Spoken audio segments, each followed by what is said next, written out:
It's sad,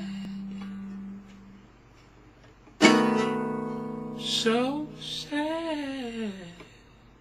It's a sad, sad situation.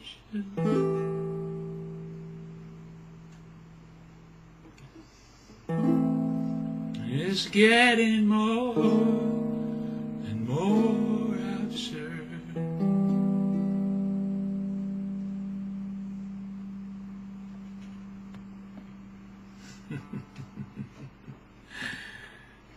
Oh, me, oh, my.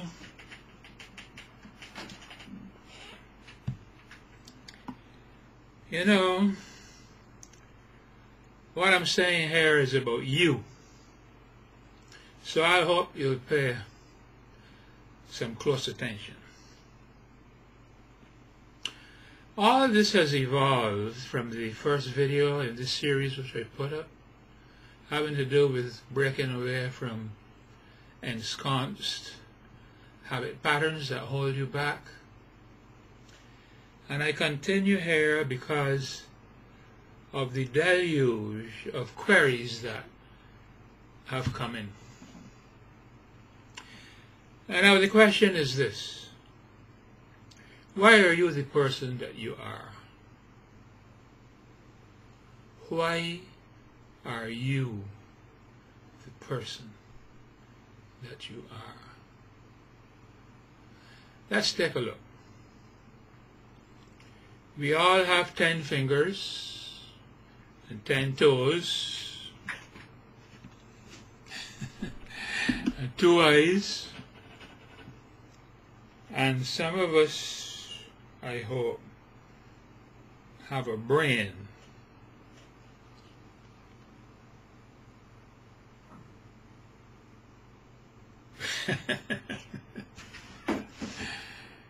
Yet, there is something that's different about us all.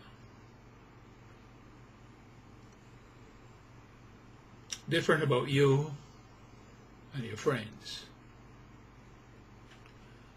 What is that something? What is that something that makes you different from everybody else? It's your personality. So, what is personality? And how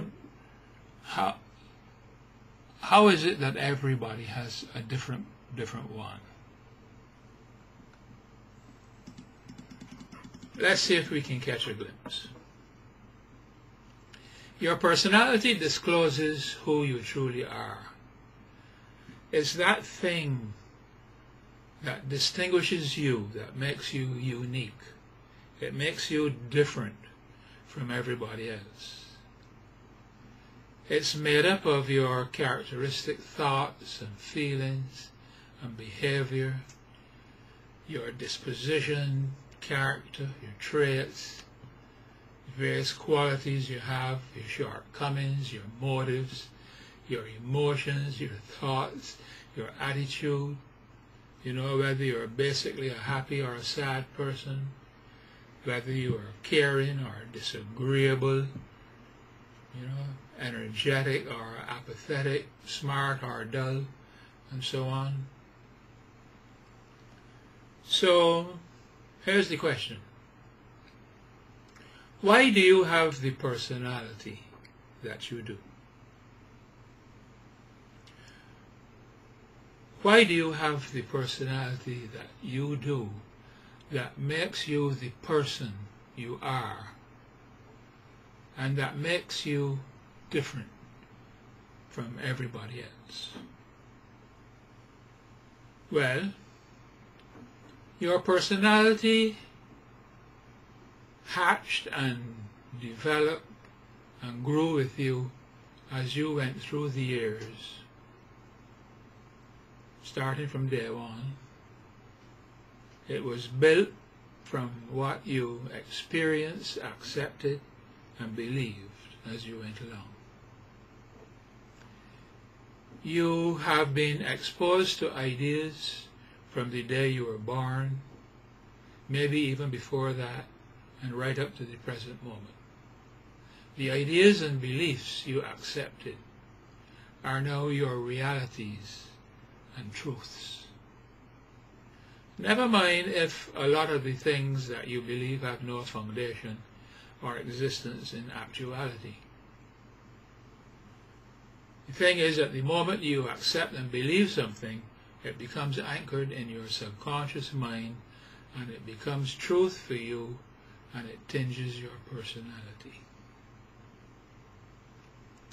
From the get-go, you have been exposed to ideas from many sources, and from what your parents and your relatives and your neighbors and your friends and your school teachers and others told you, that you picked up from TV and books and from movies and from your own observations and from everything that you ever heard and imagined and experienced. Some or all of this that you accepted. Some you rejected. And what you accepted is ensconced subconsciously, and it comprises your realities and your truths. Your subconscious beliefs, realities and truths affect your conscious and your unconscious behavior. And all this determines the person you are. Each person is what they believe subconsciously. The kind of person you are, the way you behave and express yourself, everything that discloses your personality is the subconscious you in manifestation. So from all of this, I hope that you can easily see that if through the years you have accepted beliefs and ideas that are biased and unsavory and pessimistic and egotistical and so on, that is the person that you now are.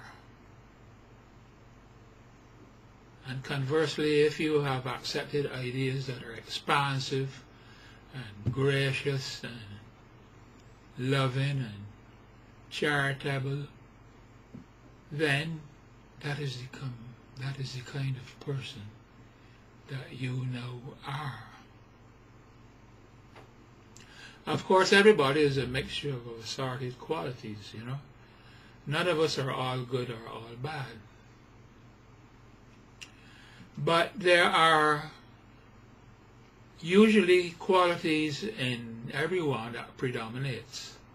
And when you think of someone, the predominating qualities that are the ones that you attribute to them firstly. In other words, your friend Jane, you may think of her first of all as being a quarrelsome person and difficult to get along with. And when you think of Sandra, you may think first of all of a smiling, trustworthy, fun-loving person. Right? Okay. So what is this video all about? I've tried to explain briefly why people are different one from the other. And the idea here is for you to look at yourself and see if there are things about you which you would like to change. I think I've said a few things many times over, and you should know why. It's how you impress stuff in someone's mind and get them to believe it, as we saw in the last video, repetition. The thing about believing is that you can believe anything, and a lot of people do. And what people believe is, of course, their reality. and their reality is their truth. Let's just briefly look at this reality thing. You need to think on this and study it and understand it, because it will open a great book of knowledge for you. Realities exist in your mind, in your internal world. Actualities exist in your, beg your pardon, actualities exist outside of your mind, in the external world, in the world of nature. I better say that again, because I think that I stumbled there. You know, this is just all coming off. So I beg your pardon. Here it is again. Realities exist in your mind, in your internal world. Actualities exist outside of your mind, in the external world, in the world of nature. A reality, a belief in your mind,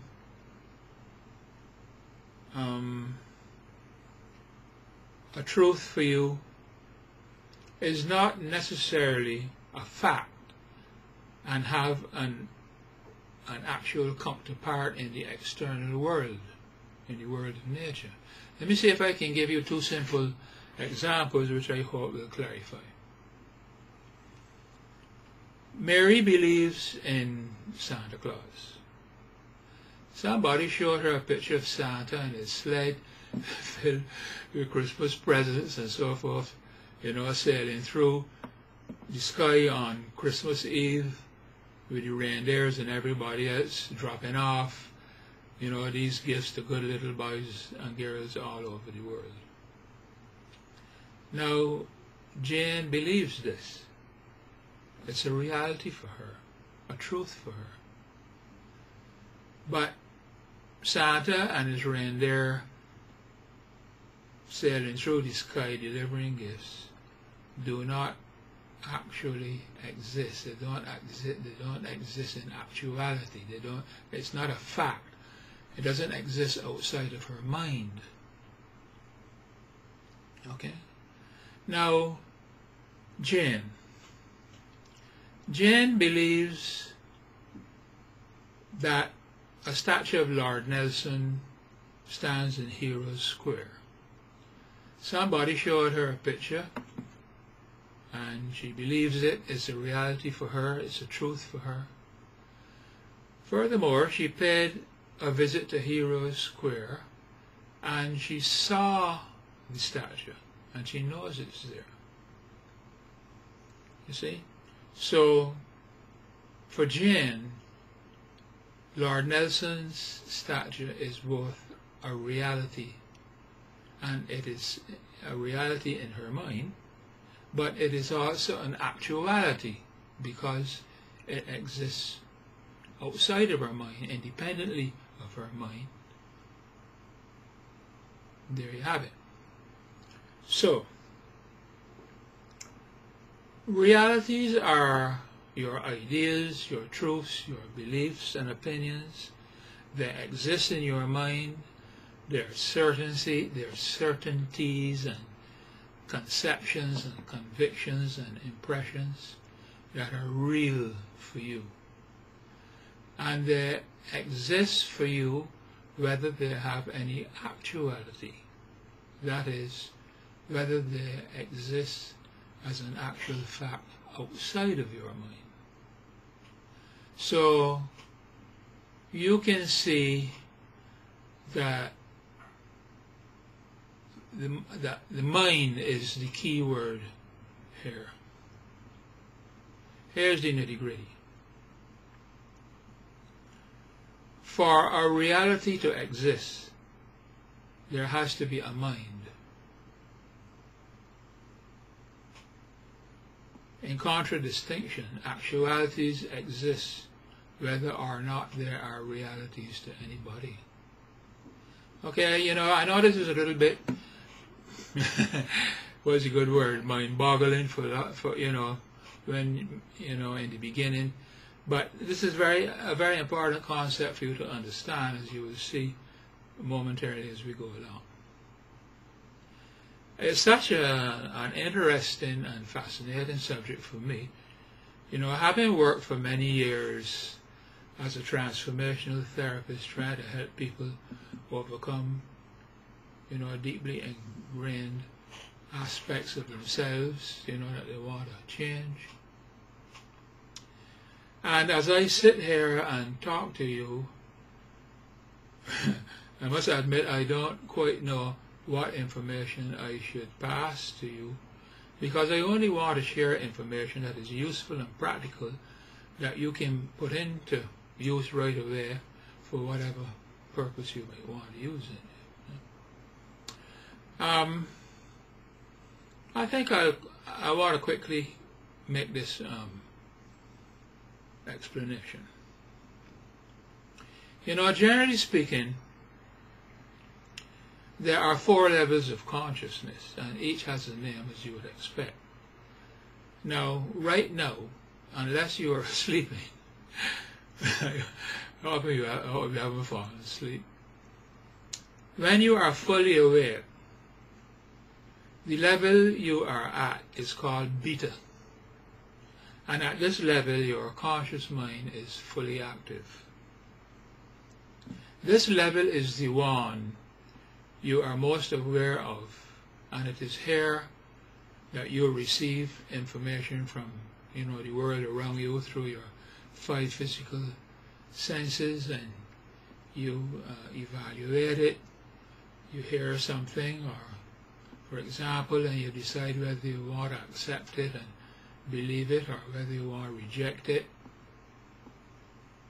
Of course, if you wish to accept it and believe it, it goes through to your subconscious. If you want to reject it, well, it just gets thrown out.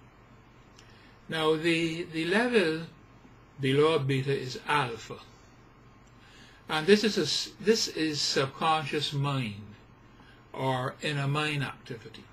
It's the creative level of your mind, and it can be reached only through relaxation. Pay attention. It is at the alpha level where suggestions you give to yourself or someone gives you, that they are readily accepted. And while at this level, your conscious mind is bypassed, right? And so therefore suggestions you give yourself as affirmations, as visual and mental pictures and so forth, go right through to your subconsciousness. Now, when a suggestion or an idea becomes ensconced in your subconsciousness, it becomes a law in your being. It becomes you, and it is manifested in your personality and in your behavior and in your concepts. Yeah? And it will be there until it gets changed. Well, so many ideas are coming into my head here. May I call to your attention, for example, that when you pray or meditate, if you do it rightly, you should, move into that alpha level state of consciousness.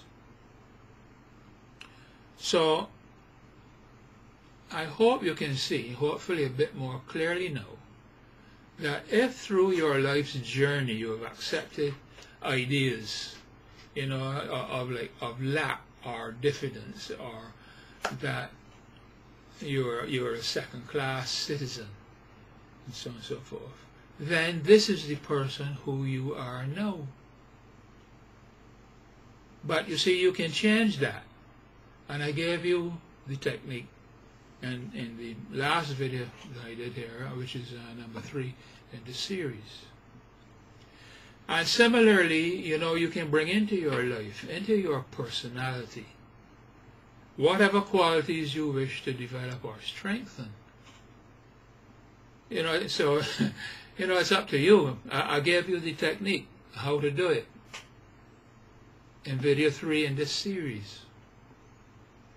Whatever your particular calling, whether you're a musician or a chef or an accountant or a salesman or a surfer or whatever it is, you can catapult your profession. You can change behavioral patterns within yourself. You can rid yourself of fears. You can develop in yourself fire and zeal by using the knowledge that I am giving you here now and the technique I gave you in video 3 in the series.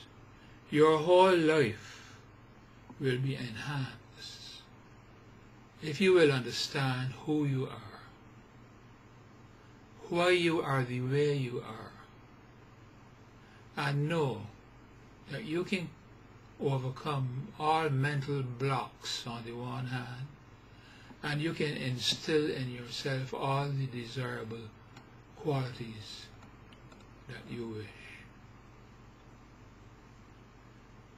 I don't know how long this has gone. I got a message from Google saying that I could make my videos a little longer than 10 minutes. Got no idea how long this one is, and whether it'll go up or whether I'll have to break it in two.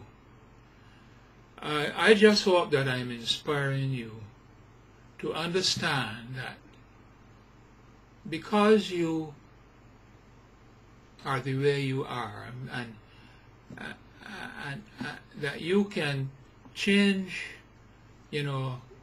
aspects of yourself that you don't like, and you can create and develop aspects of yourself that you don't now have.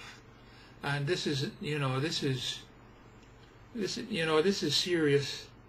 This is serious business, and not generally known out there in the outside world. I hope you'll think about it. Okay. What can I tell you? Take it easy. Maybe we'll meet again sometime. Peace be with you.